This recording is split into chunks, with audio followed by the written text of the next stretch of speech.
great Gabriel, the real BG. What's going on, man? How you doing, dog? I'm cool, man. Man, pleasure to have you on the show. Was ecstatic when you replied back and said you could be on the show. It's always a beautiful thing. Most definitely, man. So go ahead and give yourself a shout out as far as you know, Instagram, Facebook. Don't add me on Facebook. I got too many friends. Follow me on Instagram, Brandon Gabriel Music, Snapchat, Brandon Gabriel, BrandonGabrielMusic.com. It's in the middle of being redone, but I think the old one's still up right now. Google Brandon Gabriel Music, it's gonna pop up. All right, man, cool. First question I want to ask you: what age you started rapping, and get that niche for music? I really don't remember like the exact age. It was real early though, cause I think I recorded my first song in like 4th grade, maybe 3rd grade. I remember like when I was a kid, I would go over to my babysitter's house, and like every day it was like when Sippin' on Some Scissor came out. So all I remember as a kid was just hearing Sippin' on Some Scissor.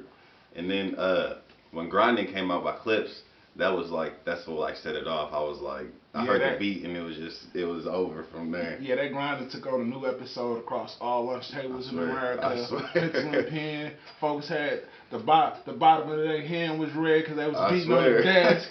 Hey man, that Clips Grinding was definitely a hit, man. Definitely a hit. I want to also speak about this new studio you got. You got a new studio, correct? So technically it ain't new, because we didn't had it for like, I think we opened it up in like 2017, like October 2017. But we just ain't like done no like advertising or been like, hey, we got a studio, come record. It's kind of just been like the people that know, cause right, the secret society studio, yeah. right? Like, hey, members only, right? Yeah. But I think I'm about to get everything legit so where I can get another engineer in there and get stuff rolling for real. Now, on top of you said you're an engineer, what's your favorite part? You're an engineer, you're a producer, you're a videographer, and you're a musician. What's your favorite aspect of your musician life? Making the music for sure. The rest of the stuff just kind of fell into place around it. Like, I ended up with a camera one day, and I started taking pictures, started shooting videos. I taught myself how to engineer because I wanted to be able to engineer myself, so I wasn't paying somebody for studio time. Same thing with the videos. Like my original purpose was, I got this camera, let me figure out how I can shoot my own videos. Then I realized like how much goes into it. Like I can't really shoot my own videos and make it look legit. Right. Exactly how you want it to look. Right. Yeah. The video, when everybody was speaking about that dang piano in the middle of nowhere, and it seems like you might have had your hands on it first. By the time everybody was speaking about it, your video had been out. So, EPD, I didn't put it there. I did not put the piano out there. I don't remember whose Facebook I seen it on. It might even been like a Snapchat or an Instagram post or something. I seen somebody like, I guess that's the way they take to work, and they posted the picture of the piano like, why is this right here? And I messaged them and I was like, yo, where's that at? And I literally went and shot the video the next day because it's Evansville, so it's small. So as soon as somebody finds out about something dope, everybody's on it. Right. Just like, I don't know if you like seen like all the pictures everybody takes in like the sunflower field or whatever. Yeah, the sunflower field gets me every time. Yeah, like one person did it and then everybody did it. So as soon as I seen that piano, I'm like, I gotta get on it before the whole rest of the city does. Yeah, great way, because the piano was great. I thought the music video had a nice touch of elegance to it. It was different, and then it was like a wave ride. Yeah. It's like, you know what I'm saying? You could you always smack the beat, but on that one, you really just felt like you was really riding. That piano really set the tone for. Man, you know what's funny about that beat? The dude that produced it, he's from Henderson, I think he's from Henderson.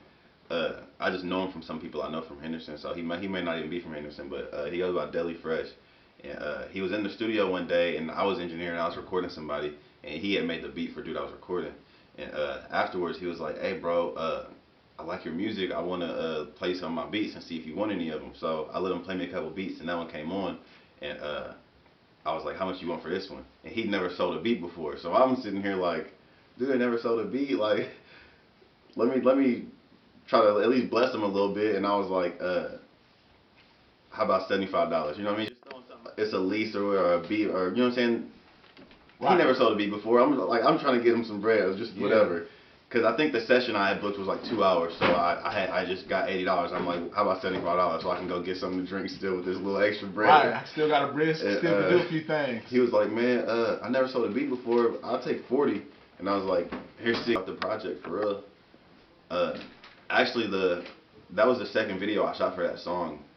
The first video I shot for it, I was dead the whole time. Like, it was like somebody had killed me, and like they was driving me around like wrapped up in a tarp and covered in mud, and like I'm like dead, like like rapping with like my eyes, like I'm dead the whole video. Who created the video sequence for that? I mean, is it all personal thought, or y'all put it together? I was just like, what? Like, I always knew that I would win, but I wanted it to be like kind of like the opposite. You know what I mean? Like I lost, I died. A foreshadowing or something like that. Yeah. But I didn't end up liking the way the video turned out. It was mainly because my friend that was I had him like dragging my dead body while I was like rapping, you know what I'm saying? And my friend that was dragging me, he was drunk and he was struggling. So after I seen the footage, I was like, I can't put this out. So I ended up I seen the piano and I was like, what do I got I can shoot there? So I ended up shooting Win. Shout out to the drunk friend that dragged you, the play dragged you dead. That's the real MVP right there, man. Shout out to that. The next question I want to ask you is a question that I got personal experience with. In case folks didn't know, Brandon Gabriel is Cameron Jones, and Cameron Jones is Brandon Gabriel. Over a moment with my cousins, I didn't know y'all was the same person. I seen you out at nightclubs before. I seen your videos. I didn't know you was the same person. So, how do you battle with Cameron Jones versus Brandon Gabriel? I mean, same situation. I still have people that'll hit up me, like Brandon, asking like what's my prices on videos, and then I guess maybe they don't necessarily want to hear that price. Which, by the way, my prices are reasonable. I don't know where this rumor came from that you're gonna go broke trying to get a video from me, because I throw deals all the time. Whatever, y'all can hit me up if you want a video, but then after I tell them my price, they'll go message my Cameron Jones page and they're like, hey, how much you charge for videos? I'm like, bro, I just told you. Man, that's crazy. That's crazy, because I straight up, my brother said, I'm trying to mess with Brandon. I said, don't worry about him, man. Hit up Cameron Jones. Man, so that's super funny. And then on top of that, you traveled to the studio in Atlanta. Yeah, so yeah, tell me some stories. Tell me some stories on that first. Man, I've only went down there for myself to record like one time. Usually, like if I'm going down there, it's because I'm like shooting a video for somebody or just in the studio like doing whatever. And but just something I've noticed when I go down there is like the energy in the studio is so different from here. Like one person that has like kind of brought that vibe here is Don Dada. He it was a couple times where he booked me up in my studio for a whole day. And no, it was a big shout out, man. He had a lot of influence as well on helping this channel start, man. You know what I'm saying? He gave me some direction and pointed me in the right direction. That's like literally like my big brother. Like I'm talking like Shug used to share clothes. And he lived in my mama's house type. And me personally, I don't think he get the respect he deserve either, because he's been out here stumping at the pavement so long. He's really like he's up there with one of the Evansville pioneers. I swear. You know what I mean? As far as like Nupin like that, man, because the stuff like Nupin did, the footprints he left, folks are still walking in and kept walking beyond those. They always will be. It was always planted, so that's a crazy thing to see about how these pioneers. That's why I say it's bound to happen, man, because we got these pioneers and trendsetters that's really out here. I remember I was in like, I don't remember if I was in middle school or I might have been in high school, and me and Jamal we was talking about something one day, and like it was like a moment of clarity where we realized like all the pioneers that we was like watching, like, you know what I'm saying, because I mean he's older than me. I think he would have graduated high school in like 06. I graduated in 2012. Yeah, so see, like he's older, but we went to high school at the same time. Right. I think he was going to Castle and we was going to North. Yeah, so he graduated with my brother. Yeah, I know him through Marcus. Okay. His cousin. Yeah, I know him through. Yeah. We was just sitting there. I think we were recording one day. Like we got so many songs we did together. Like way back in the day, it's crazy we don't like really record with each other too much no more. But we were recording one day and we were just sitting there thinking like, it's it had to have been in high school because it was when I really like hopped into the Evansville like music scene. Like it probably was like 2011, 2012. I like did some songs with Gutta, Nupin, Jig.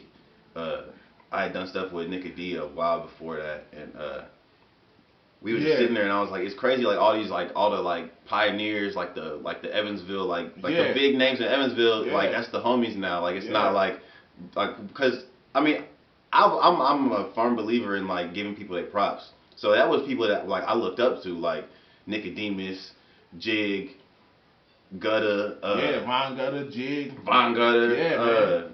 And then actually, of course, Gambino, like, you know man, So, and his wings have expanded so far out here in this Evansville rap landscape. Like, everybody knows if you can just watch the videos and just see like, oh man, this is a seed that was dropped in that's now functioning that's now growing to a plant. That's just crazy. Yeah, and the same thing with Von Gutta and Jig and just everybody. It's crazy how things. And it's the worst part about what most of them names is like.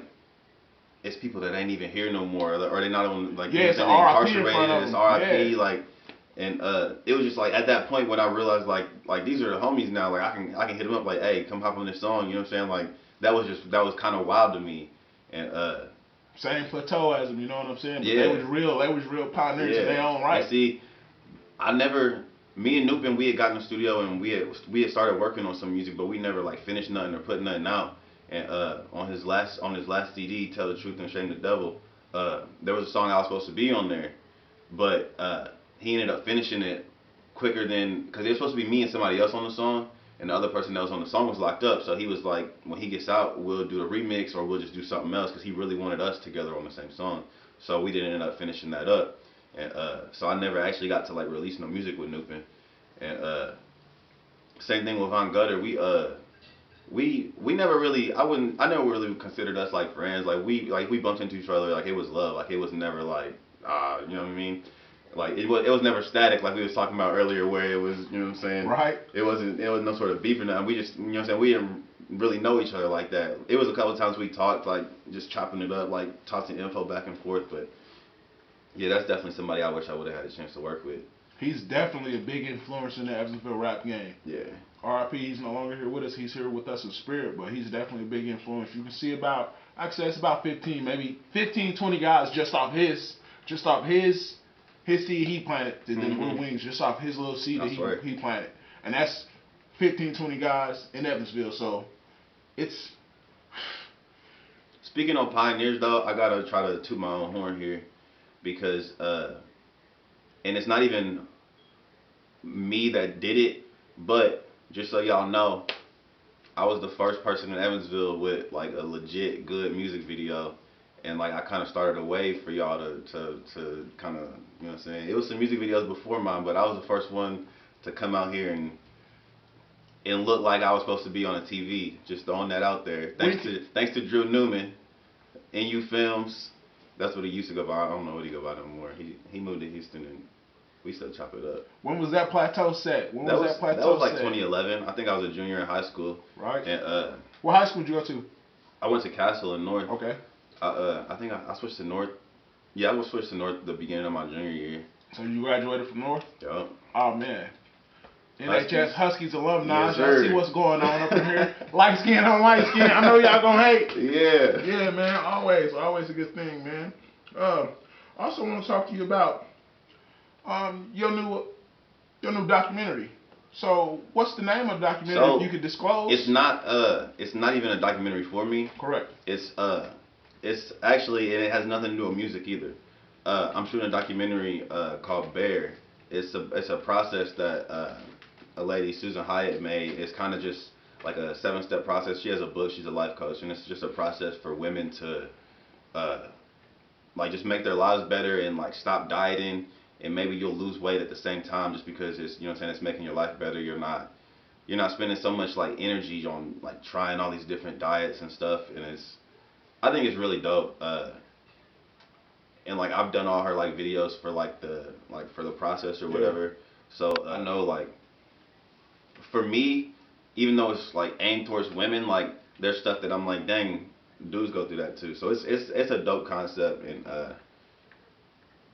I'm kind of rushing to get it done. So it drops sometime next month. I think like January, early January. Okay. Looking forward to that. That's always good. That's who's the lady you working with again? Susan Hyatt. Okay, Susan Hyatt. Okay, y'all make sure everybody, male, female, y'all make sure y'all get that name in search. Yeah. And see what's going on, because you know mental health has always been a big issue, but now in 2019 it's definitely a rise. What do you think about mental health issues in general or in the black community per se? Honestly, it's something that like.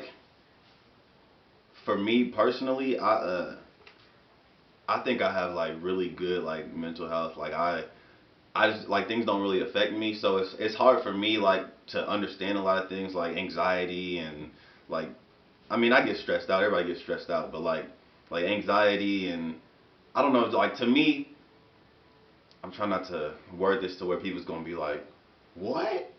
But it's hard for me to like wrap my head around it, like because me as a person, like I've never been in one of them situations, but I get it. You know what I mean? Like I get like your friend dies and you go pop a bunch of pills. You know what I mean? Like I've lost so many friends to whether it's drugs or violence, whatever. You know what I mean? Like how do you feel about the recent death of rapper Juice WRLD? So and how that went down, whether it be true or false. If it went down like the way I think it did, which really makes sense, like, because, I mean, they found, what was it, like 70 pounds of weed on the plane. Yeah. And, I mean, if he was really, like, under investigation, I mean, you get a lot of time for them pills. Like, a whole lot of time. Like, especially if it wasn't, like, legit Percocets or whatever. Like, if it was, like, the one somebody pressed up in their basement and it's really, like, fentanyl, I mean, if he had a script, he could have been looking at 30, 40 years. So in his head, he's like, man, I'm gonna pop these pills, try to get off this plane real quick, and go get my stomach pumped. And it didn't work out. And it's really like it's a super ugly situation because he was 21. Yeah, 21. Like it's crazy to me like looking at it like because I still think I'm young still. Like yeah. I'm 26.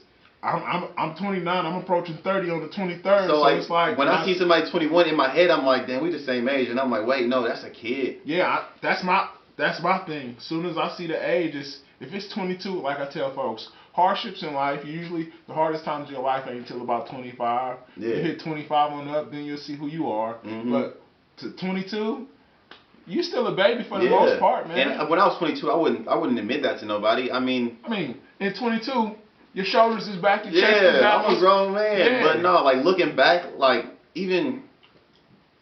I mean, yeah, I would have been 22. I was about to say like 4 years ago. I was 22. I'm like, I was still a kid. I owned a business, but I was in my business partying every night. You know what I mean? Like, like I could have went to the crib and done it. You know what I mean? Like you just don't think the same as you do when you're older.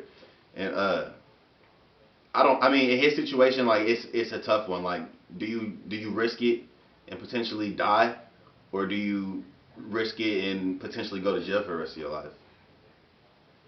That's tough. I don't know. But I mean, what choice is that? Right. What a choice. Like, what choice is that? It's no in between. It's really no good to come out the situation. So that's a sad thing. And it also boils back down to like, when you're in that position, why do that? Like, you're a millionaire. Yeah. Why are you on a plane with 70 pounds? Pounds of weed. Yeah. Even if you just got it for your homie, like why are you letting your homie in your head to convince you like, hey, bro, put this on the plane for me? Yeah, it's not a smart thing at all. They still got federal regulations, laws they're gonna abide by. Why? Because this is their plane. Mm-hmm. They can't break the law on their plane or they become exactly like you. That's like, an accomplice. Yeah, that they can't do nothing with that. They're gonna lose everything they built. You know. Mm-hmm. So I feel them with that too. Next thing I want to know, man, what's your favorite thing to do versus hardest thing to do? And I want to ask you in videography, you know what I mean? Because I don't shoot music videos, man. I'm not. Something won't let. I'm not with it. I'm cool. I can do promo videos. That's cool. But when we get to music videos and stuff like that, I'm not gonna say I haven't tried. I haven't tried it, so it's not like that. But every time I see a music video, it's like, yeah, that's complex. Now some are just smooth, but some are complex. You know what I mean? So I prefer the videos like. if you ever see like my videos, like my one videos, shot. Yeah, it's all in the same spot. Yeah, and that's how I like them. Like I think that's now that's what I see when I watch stuff. I be like, well, if I do one shot don't seem like that's hard. That seems like, right. It seems easy. And most of my videos, man, because I'm always in a rush, like 24/7. I got something to do. Right. So most of my videos, I shoot them in like 30 minutes.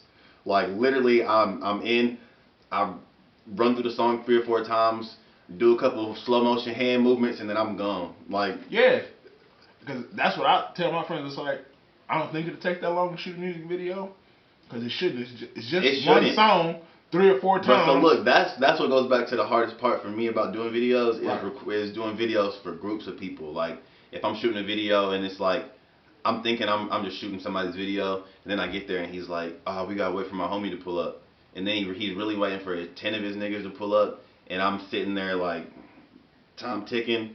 That's why I switched up the way I charge stuff, and now I charge by how long I'm there, because I'll go shoot a video that literally takes me 30 minutes to shoot, but I'm there for 4 or 5 hours doing nothing, just sitting around.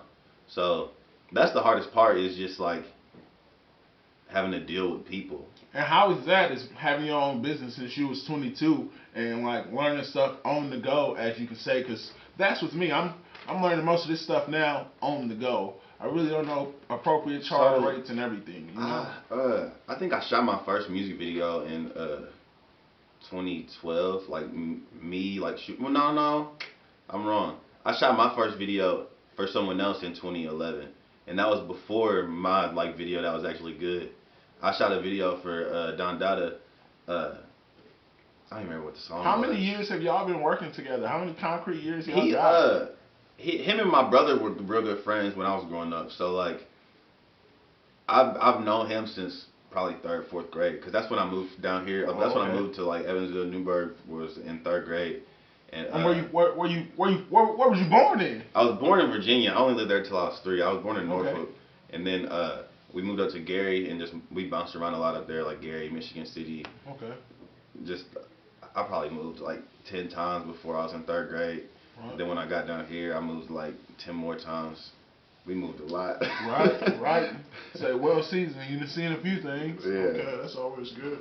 So yeah, back to the hardest. So that's the hardest thing to do, is working with the group of people. Yeah. Because it's like I can feel you on that, not in that sense, but I can see where it would go. You know. It's frustrating. If we booked for 30 minutes or we booked for an hour most time, you know, I'm trying to stay inside my guideline parameters. Right. Just like you trying to stay inside yours. And that's the thing, is like when someone asks me how much the video is gonna be, I'll tell them like a range of prices. Like I'll be like, say it's a 3-minute song. I'm like, I mean, it could be anywhere from like $250 to $350, $400, depending on how long the song is, how long we shoot for. And they're like, all right, $250 sounds cool, and I'm like, yeah, but that's depending on if we get it shot in that amount of time. Otherwise, it's gonna have to go up. And I'm also real lenient on it, so like that's something I gotta work on myself on. Is like, if we shooting for an extra hour, a lot of times I won't charge for the extra hour just because I'm trying to be nice. Yeah, just but like roll it off, because you know it's like, oh, it's not a big problem. But then on the flip side, like, yeah, I got bills. Like, I'm not doing this for free. If I was doing this for free, or if I would love to do it for free, because that's what I want to do. Is like, I want to help people. I'll do it for free regardless. But it's the fact that me and you agreed on a certain amount and paid for a service. Right. So that automatically, we technically different. Mm-hmm. So when things like that happen, I want to stay on task with it. Like, you know, hey, let's just stick to the task. And that's my only thing about music another videos. part of it is, I feel like people don't do it on purpose. Like, people aren't like trying to like run up the clock, or, you know what I'm saying? I think what it is like people are trying to build that like friendship, that relationship, and like that's cool. You know what I mean? Like, we can, you know what I'm saying, we can be cool, but like at the end of the day, this is how I pay my bills. Like, I don't work a job. Like 30 minutes for this. Yeah, like we can have a working relationship, but at the end of the day, this is my job. Right. You know what I mean? Like, if we was just in the studio and I was, you know what I'm saying, I'm recording, that's not a job.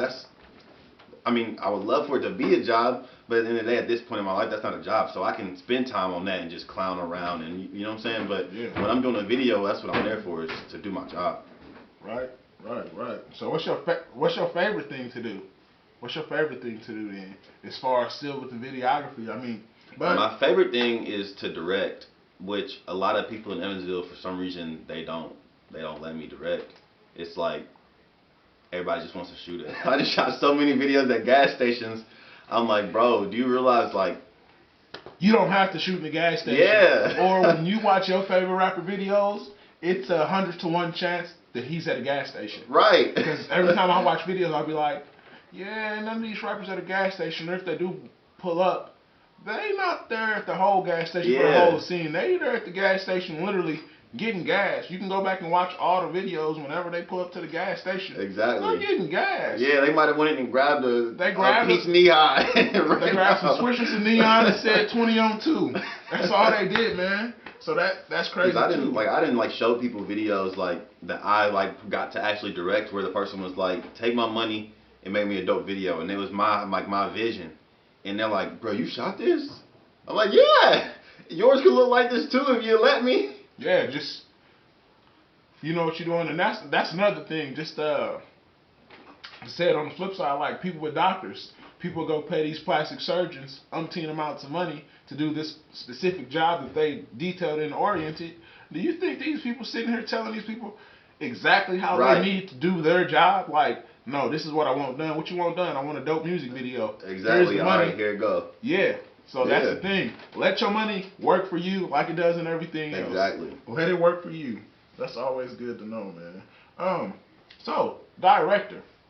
How is it being a director, and what things do you wish, you could become better at? Or, second on that, what gear you use? So I got so much stuff that I use now. I got I'm not gonna say. I'll tell you off the camera what camera I use, because it's like I've been thinking about posting about it on Facebook for a while, because I had so many people message me like, man, what camera you use? What camera you use? And I just don't even respond, because I'm like, you're not about to go buy a $3,000 camera. Like, why are you asking me that? Yeah, and that's my thing. I stumbled upon this camera. And yeah, I stumbled up on my first one. Yeah, this is my first camera. Stumbled up on it. It's an old body. My dude just told me, he's like, hey man, just just get some good lenses to go with it, and it'll still work like normal. And that's the thing is like. So that's my thing now. But even still now, I need to go a step up, because I like shooting high quality videos. Right. I just want a 4K camera. I just want a 4K camera. I want to stay with Nikon, but at the same time, a better camera don't always make a better video. Which is what I try to explain to all these other videographers so much. Is like, if your videos ain't 100% with that camera, it ain't gonna be 100% with the next one. Yeah.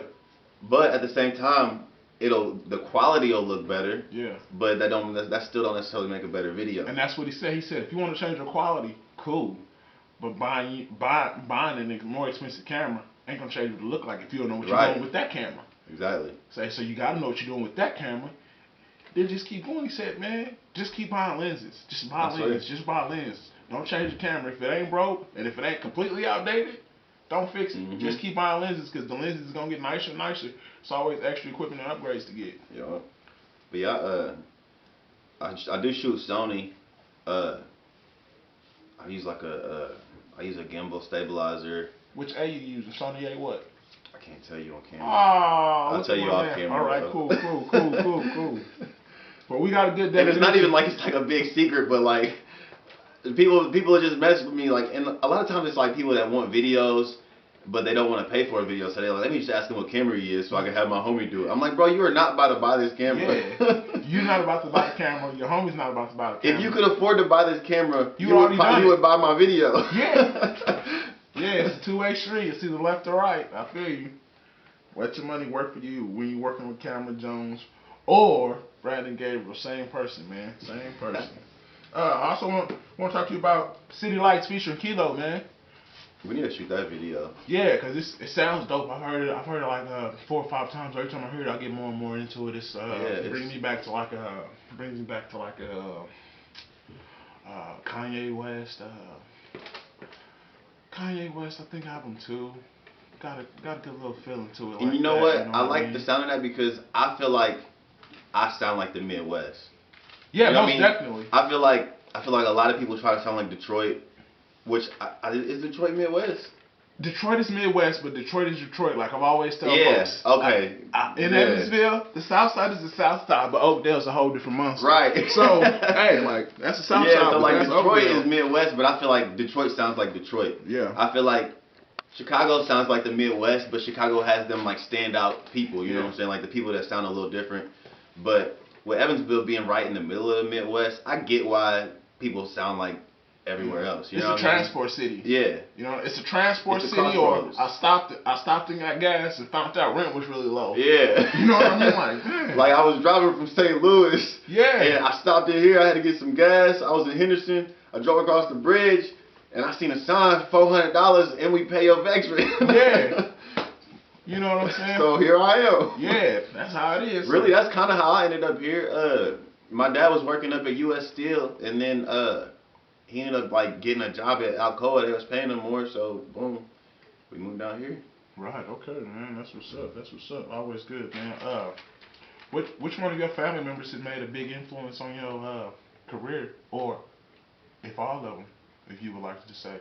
So I got a really musical family. Both of my older brothers, like when I first started rapping, we was in a group, and both of my older brothers. What was the group called? It was called TJB, which was my last name. Alright, so a lot of people don't realize my last name is Jones, and I just use Brandon Gabriel as like my stage name, so that's why my name is Brandon Gabriel on Facebook. But so it was called the Jones Bros or Jones Boys or whatever. I mean, but it wasn't just us in it, cause like Jamon, Rich Don Dottie, he ended up in there. Rams, thank God for it all. 812 Culture, he was in there. Okay. I think Tavis was in there at one point. I know we did a lot of music together. I don't know if he was ever like officially like in the group or whatever. But it was like a decent sized little collective, and we did some shows like back in the day. I think my first show I was in like 4th or 5th grade. It was at Grinders. It was a coffee house where Hots used to be. Hots Grill, and I think now Hots is like a Mexican restaurant. But so I think the biggest influence musically on me probably would have been like my oldest brother, because like he was the one that like, it was weird because like we started writing music around the same time, but we didn't know, because like when we lived in Michigan City, I was in like late 2nd grade, or maybe like the summer between 2nd, 3rd grade, and like I found this like empty little black notebook my mom had, and I stole it and I started writing songs in it, because that was when the Grinding came out. So I started writing I rewrote Grinding like 10 times. And even before that, like kindergarten, I think maybe before kindergarten, I rewrote I Want Candy by Aaron Carter.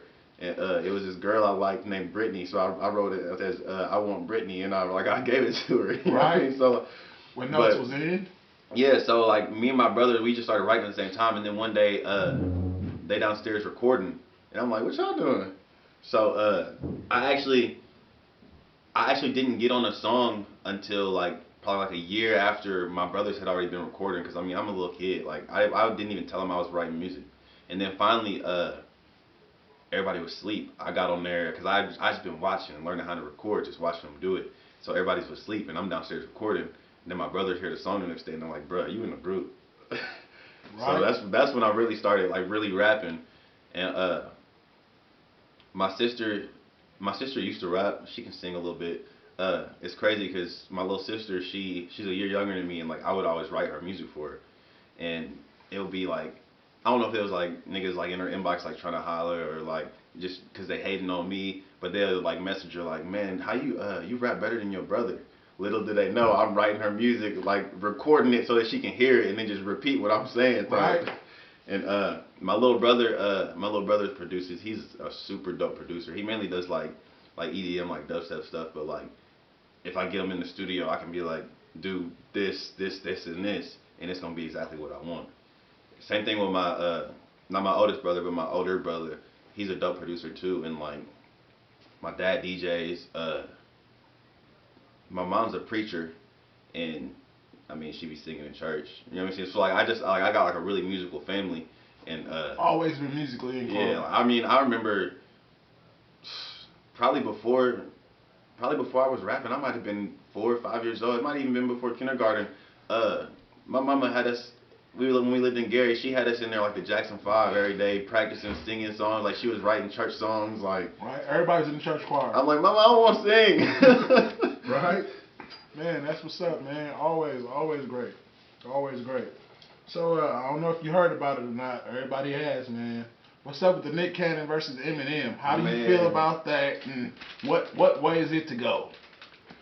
I think them URL dudes then got in Nick's head, and like when Eminem sent that last shot at him on the Fat Joe song, Nick was like, you could tell from the original interviews, like Nick was kind of taking it as a joke, just like laughing it off. And then I think Clips and them got in his head and was like, bro, you gotta respond. So he responded. I don't think it was as bad as everybody said it was. I think it was just like funny, like hearing him rap like that. It was just the funny off of funny. Yeah. You know what I mean? But I think it'd be dope if I think it would be dope if Eminem went on Wild 'N Out or if they battled or something, just because like everybody has this like idea in their head that like Eminem is like the ultimate battle rapper. Like he's like you playing like a battle rap video game and you get to him at the boss. Yeah, level. You know what I mean? Yeah, and like I'm not saying he might not be, but like when's the last time you seen Eminem battle?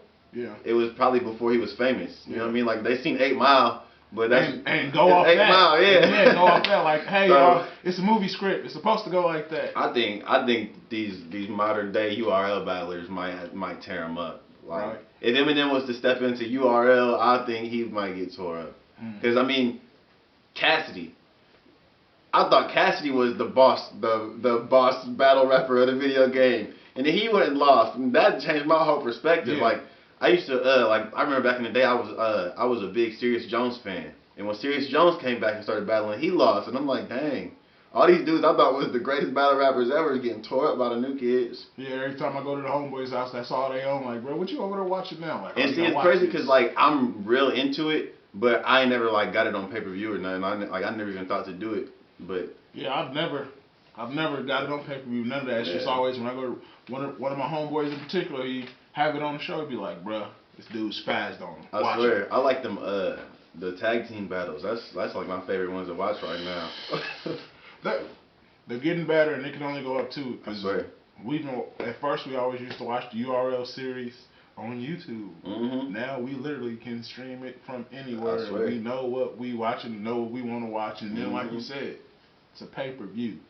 That's how far we moved up. I swear, eating from dark underbellies to man. Hey, we're gonna do this pay-per-view, so make sure everybody get here. I want to know what Smack bank account was like. Man, right? You know, he always doing it the right way, man. Off that question, who's your favorite producer of all time, and who's your favorite producer right now? That one's real tough. I never really had just a favorite producer, because like I make so many different kinds of music that like one producer ain't gonna make everything that I need. You know what I mean? Like, well, what different producers inspire you from different genres? What different producers inspire you from different genres?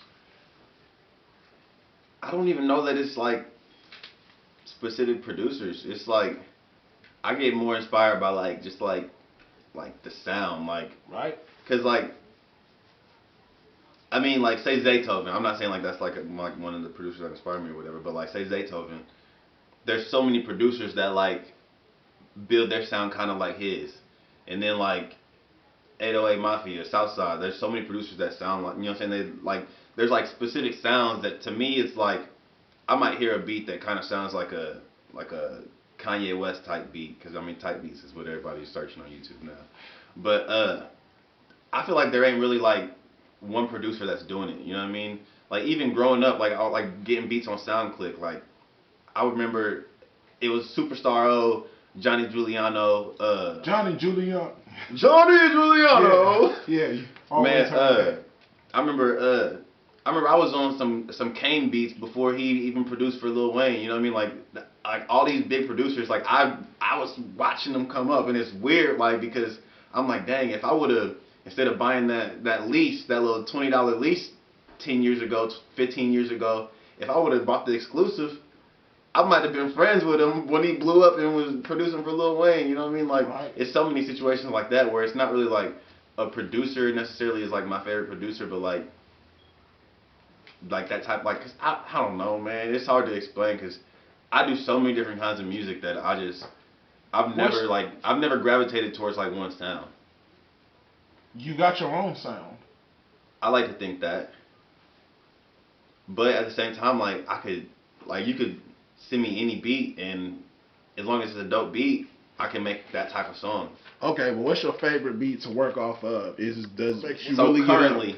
Yeah. Currently, I'm really into like the R&B rap, like where I could sing on it, or I could rap on it, or I could do both.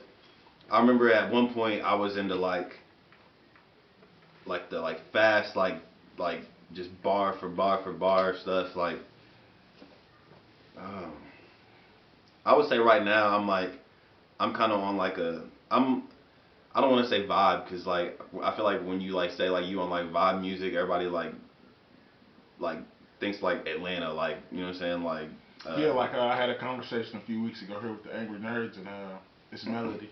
Yeah. Melody music. Yeah. So how long, like, what was the difference between when you first started rapping and then did you find melody, or did you always have melody? Because when you first start rapping, how you know you on the beat, bow bow. So bow, bow. I'll look back at like music I made in like elementary school, and I feel like my music really hasn't changed that much.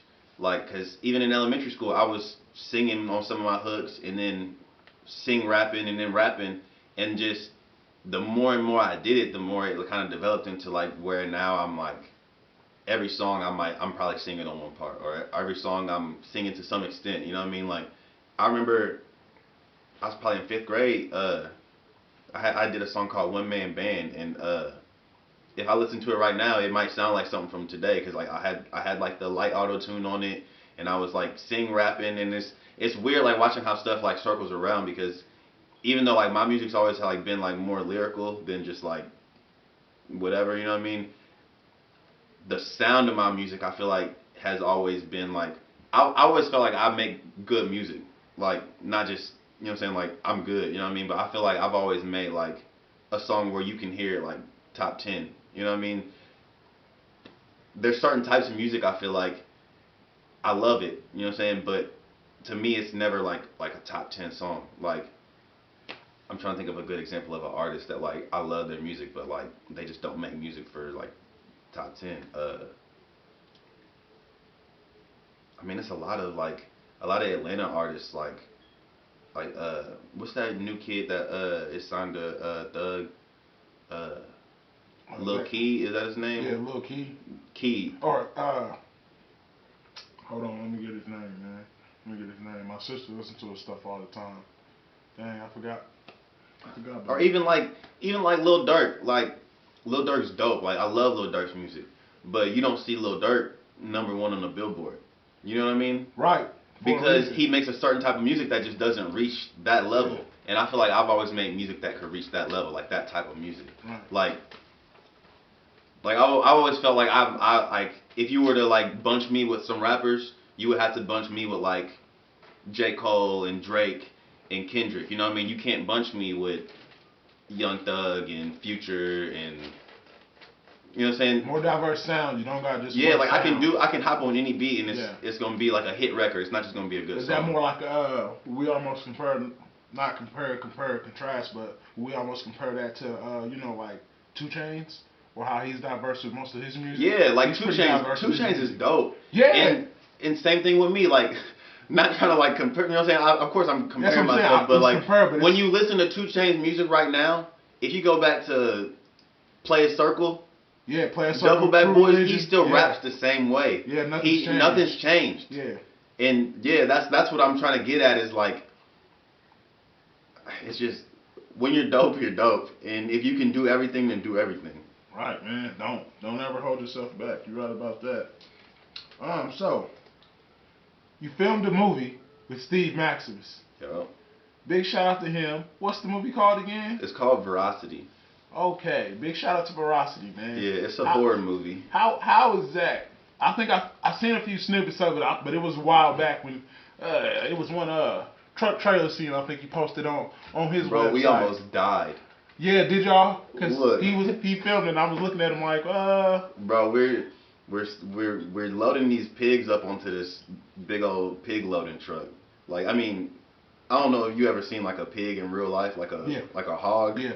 They're big. I think it was the Libs factory when we was Boy Scouts. It was the Lib factory. Okay. They just had a pig in the middle of the floor. They're big. Big pig in the middle of the floor. You had to go in there and try to get them. So it was always fun to see. But so we got all these hogs loading up onto this truck, and for the scene, like driving away or whatever. Well, the dude that's driving the truck, I'm standing behind it with the camera, and there's like a couple people next to me, like the sound dude and stuff. And he put it in reverse instead of drive, and he floored it. And the truck just straight at us, and like within like an inch. I hop out the way. I still got the footage on my camera because I was recording when it happened. I hop out the way, and everybody's like sweating, like we just almost died. But we got the shot. The movie's turned out dope. We're like maybe halfway through editing. It's a dope story. He paid me in tattoos. So I'm right, yo, shout out, go see him. Yeah, he's bad. Go get inked up. He's with it. I'm pretty sleeved up right now.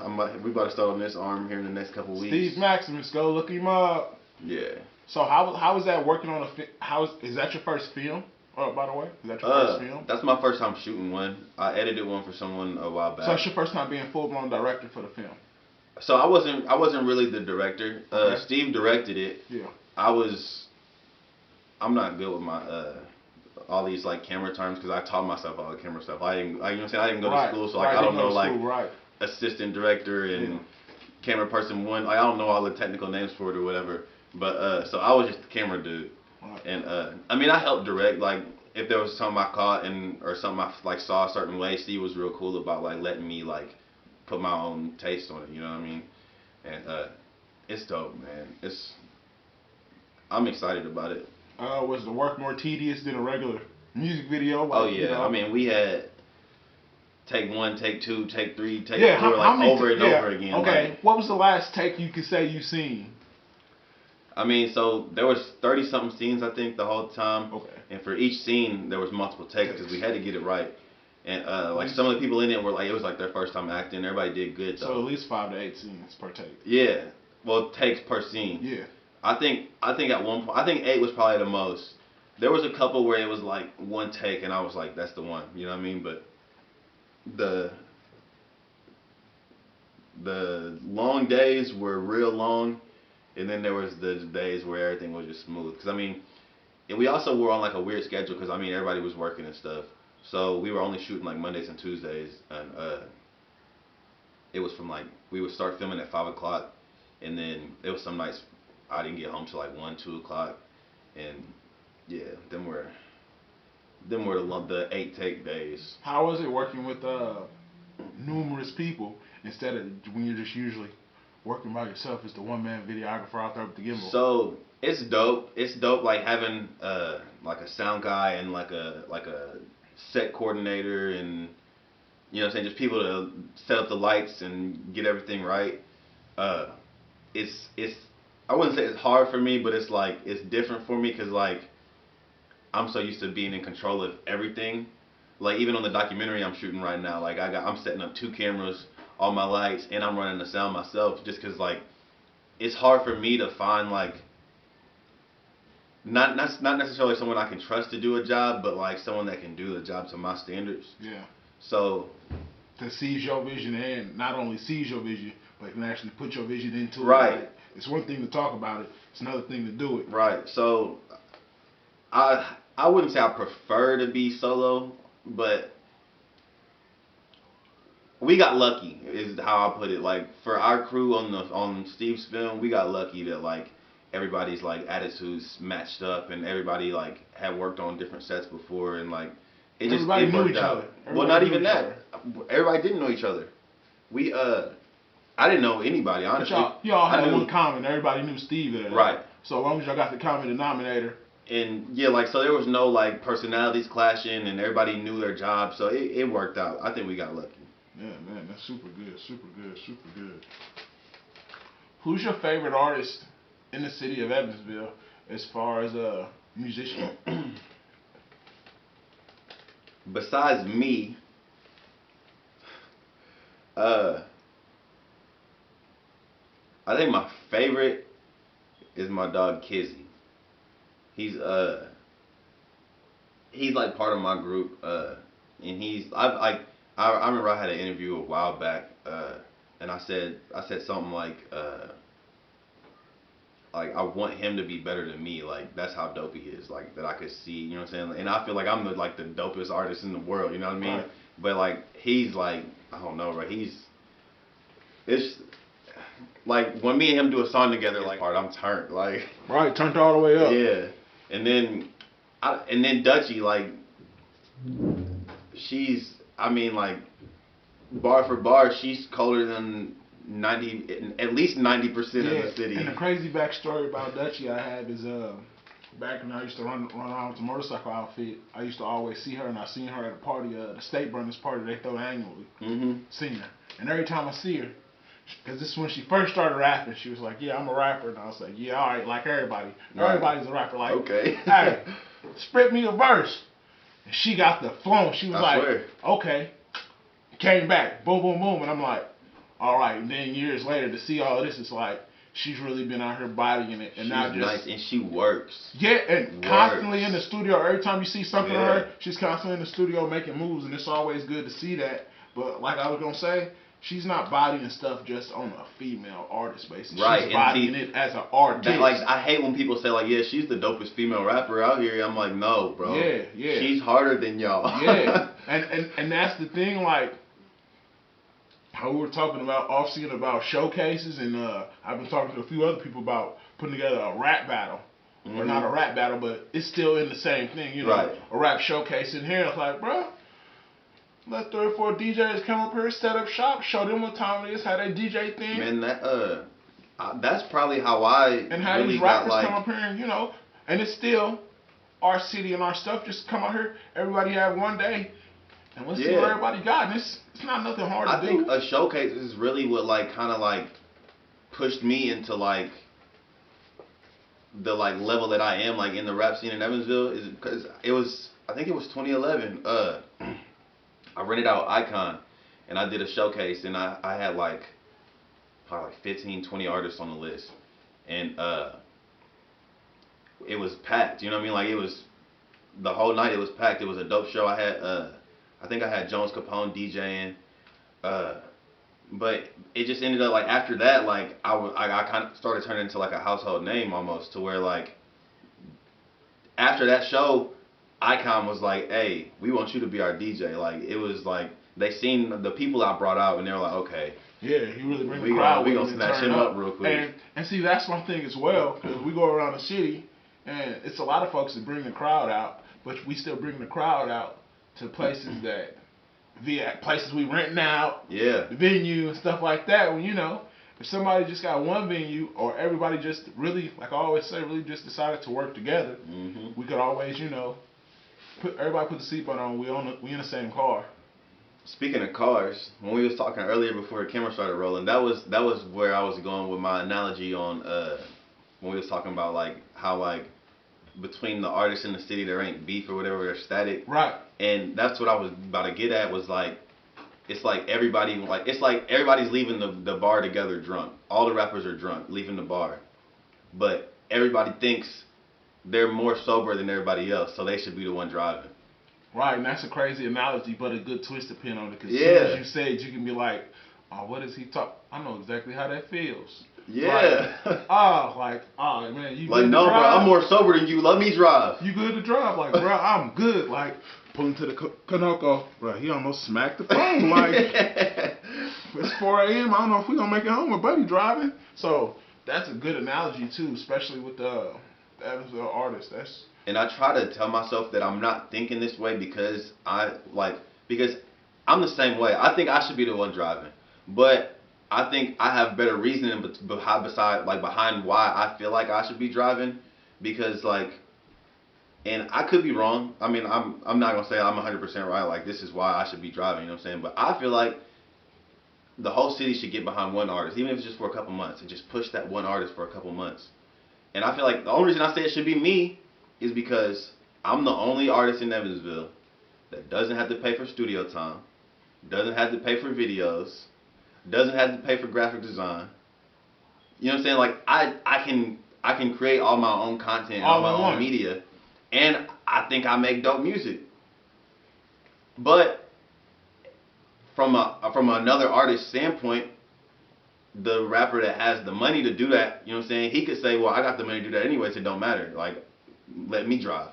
Right. So, you know what I'm saying, I understand both sides. Yeah, and it could easily go that way. Either way, vice versa. I think if we need to just We need to have a sit down. And I think I'm the person that can. I feel like I tell myself this all the time. Like it has to be me to like bring the city together because like I'm the only one that doesn't have beef with nobody. Like I'm the only one. I mean, there's other people clearly that don't have beef with nobody. You know what I mean? But I feel like I'm probably one of the most known people that doesn't have beef with everybody, that could call up all these different like popping rappers in Evansville and be like, hey, let's come over to, you know what I'm saying, let's sit down real quick. We need to chop it up. I might not even tell everybody who's coming. You know what I'm saying? They're static. So somebody might be like, oh, so and so's there. I'm not gonna go. I'm just gonna call them up like, hey, come over to the studio real quick. We need to chop it up. So yeah, you one of the best networkers in the city. Would we just go ahead and say that? I don't even know if that's how I would word it. Because I mean, I can network, but I mean, I wouldn't consider networking like my strong suit. Right. I would just say that like, I feel like I'm in the position that like, because I've worked with everybody, you know what I mean? I'm in the position that I can bring everybody together. And it's like, saying it out loud, it makes me realize like, bro, why didn't you just do it yet? You know what I mean? Like, why haven't I called everybody and been like, hey, we ought to have a sit down? So how is it doing visuals for artists locally in the area, like Indiana Youngin, Pull Up Boys, Kilo Gaddafi? How is it doing visuals for people like that you know, are they more inclined to, you know, hey, I got my own concept, let me do what I want to do, or hey man, here's this money, man, so make it do what it do? Another thing about them situations is like, when you have a dope song, it helps, like, even if you don't have a super dope concept for a video, if your song's like real dope and you just got a basic concept for it, the video's gonna be better. Like, I think the last video I shot for Youngin, we was like in his backyard. He was sitting on his car. Like, it was so simple, but the song's dope. Like, he's one of my favorite artists from Evansville. Like, the song's dope, and it just makes making the video dope so much easier when the music's good. Right. If that makes sense. Yeah. Definitely does make sense, man. It's one thing I wanted to touch on. One question I always ask: who's your favorite rapper, Biggie or Tupac? That's a tough one. I listen to Tupac more, so I would say Tupac is probably, out of those two, my favorite. But I feel like Biggie was a better rapper. Like, I feel like Tupac made better music, but Biggie was a better rapper. Like me, like, I feel like I make better music than everybody. I mean, you know, so I'm talking about myself. I feel like I make better music than everybody, but I'm not gonna say like there might not be somebody that's a better rapper than me. I mean, Twista could out-rap me, you know what I mean? I feel like I might make better music than Twista, but he can out-rap me, clearly.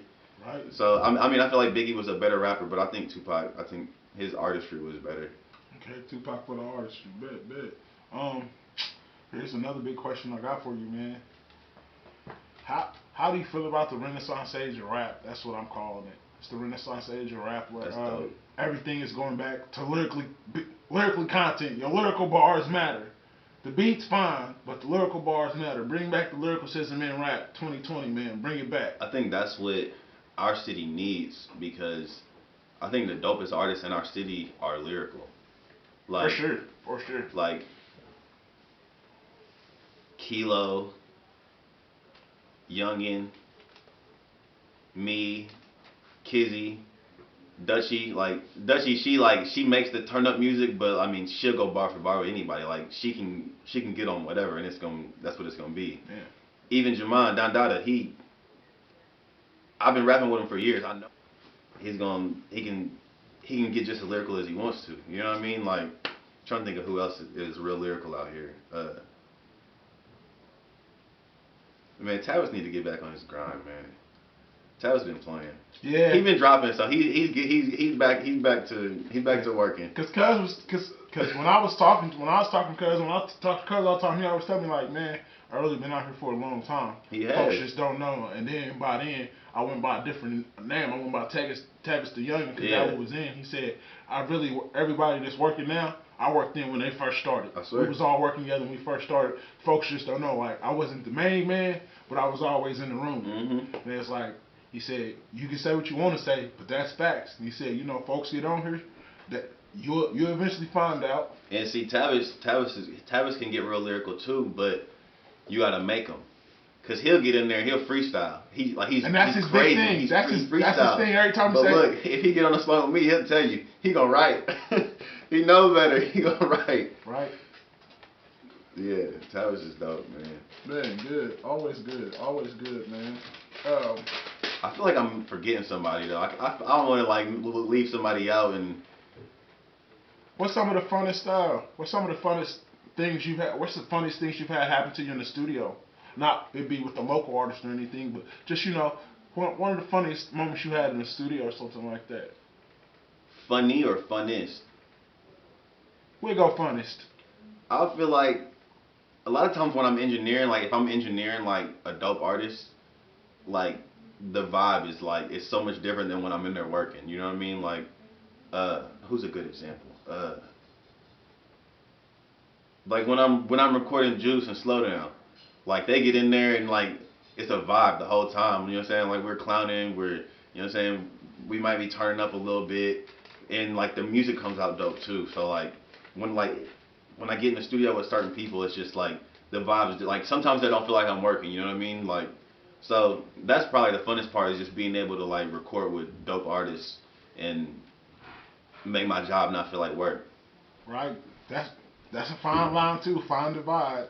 So when you go out, when you're driving out daily, how many concepts do you actually visualize? Especially when you just out and about, like, oh man, that'd be a great place for that. Yeah, so I don't necessarily visualize like concepts, but like I'm 24/7 when I'm driving. I'm looking for a new place to shoot, because I mean it's Evansville. There's only so many places you can shoot. I mean you see how many people have shot at the same gas station. Yeah.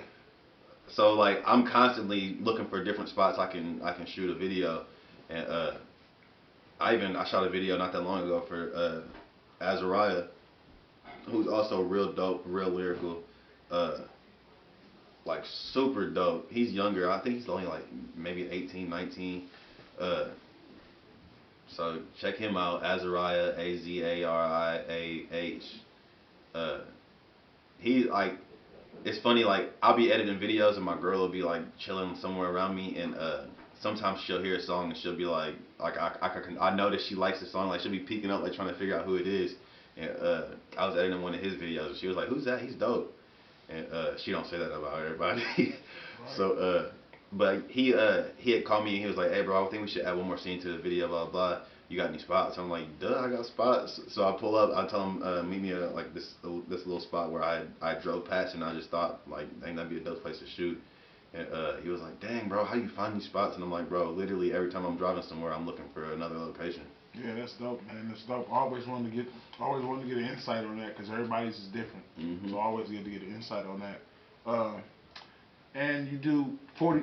What's your rate per hour for the studio? Per hourly rate for the studio? So it depends. It's 40 an hour, but like after like 6 o'clock it's 60, and then after like 11 o'clock it's 80, and then on holidays it's 100. Right. Same thing. Later we gotta stay. But I work out deals too. Like a lot of times if somebody needs 4 hours, I only charge them for like 3 or something. So it just depends. Now, can folks get that work in? Is it a lot of work to really get done possible in a just basis out? Man, if somebody booked an hour with you, what could you get done in an hour? I didn't have people come in and get 3, maybe even 4 songs done in an hour. I mean, they might have been a minute long or 2 minute long songs. You know what I'm saying? Like some short stuff. But I mean, if you come in prepared, ain't no telling what you could get done. And this is just recorded. You do mix and master and everything. Yeah, so I record until like I don't have to do as much mixing on the back end. Like so, like as soon as you record it, it already sounds good because like all my plugins I've already got them set.